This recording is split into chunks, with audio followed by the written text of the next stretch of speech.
The Piper of Hamelin. A German folk story. Once upon a time, the town of Hamelin in Germany was suffering from a terrible plague. It was the rats. They ran rampant around town, scared the people, and stole all the food. The children were in fear. The people tried to fight the rats out, but couldn't do much with the multiplying rats. The terrified citizens flocked to plead with the town mayor. We can't take it anymore. Please, free us from the plague of rats. The mayor was at a loss with the angry citizens. Well, there must be a plan. Does anyone have an idea to get rid of the rats? Well, with too many rats, it just can't be done without help. No matter how hard they tried to come up with an idea, they couldn't. Then, a man dressed in strange clothes came into the mayor's room. I'll rid you of your rats. Is that true? How can you do it? I have a special magic power to control anything as I wish. My magic works with anything. Rats and people, you name it. That's true. Please, get rid of the rats.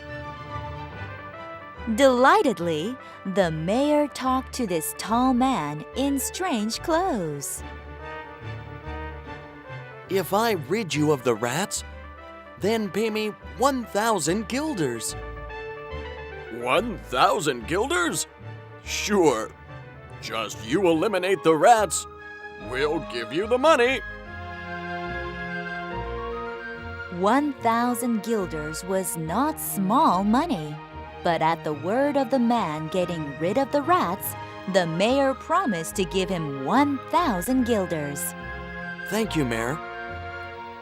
The stranger went right to the street. He made his way through the streets of Hamelin with the sound of a pipe wafting. Then, something amazing happened. Behind the Pied Piper flocked the rats out into the streets. Wow! Whoa.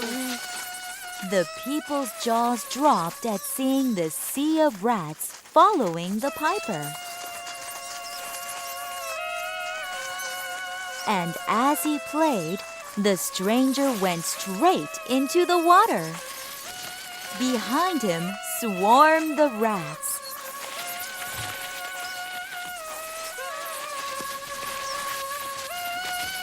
In a short moment, every rat was swept away by the current. Wow! We're free of rats! Oh. The piper came up to the mayor, smiling. You did a very good job. Thanks. You are welcome. Now, pay me 1,000 guilders you promised. 1,000 guilders is too much. We don't have that money. How about half of it? Then, leave with the money.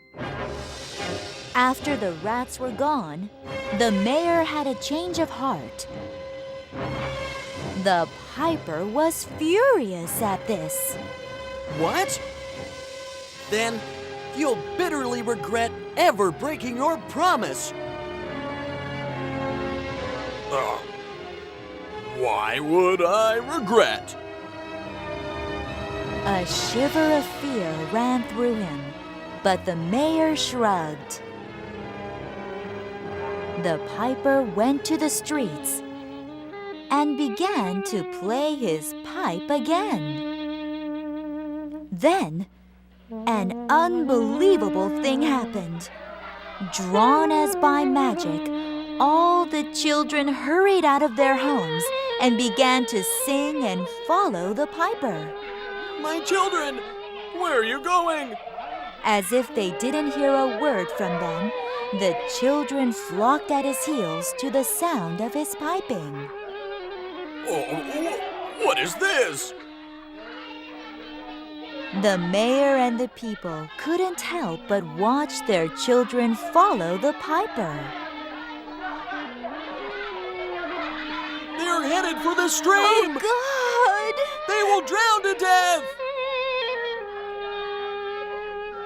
Fortunately, they were not headed for the stream, but marched west toward a hill across the bridge.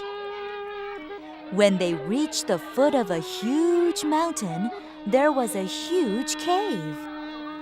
The children followed the Pied Piper. And when the last child had gone into the darkness, the door creaked shut. Only one little lame boy escaped this fate. Oh, what happened? The piper said that there is a perfect place over the mountain. There, we will have only fun, and even my leg will be healed. I want to go there too. The mayor and the citizens began to comb the mountain for their children. But they couldn't find a trace of the piped piper, much less their children. Oh, I had to keep my promise. The people couldn't see the piper, nor their children forever. The moaning citizens called the street where the children passed by the street of the piped piper, and no one in the town couldn't play a pipe forever.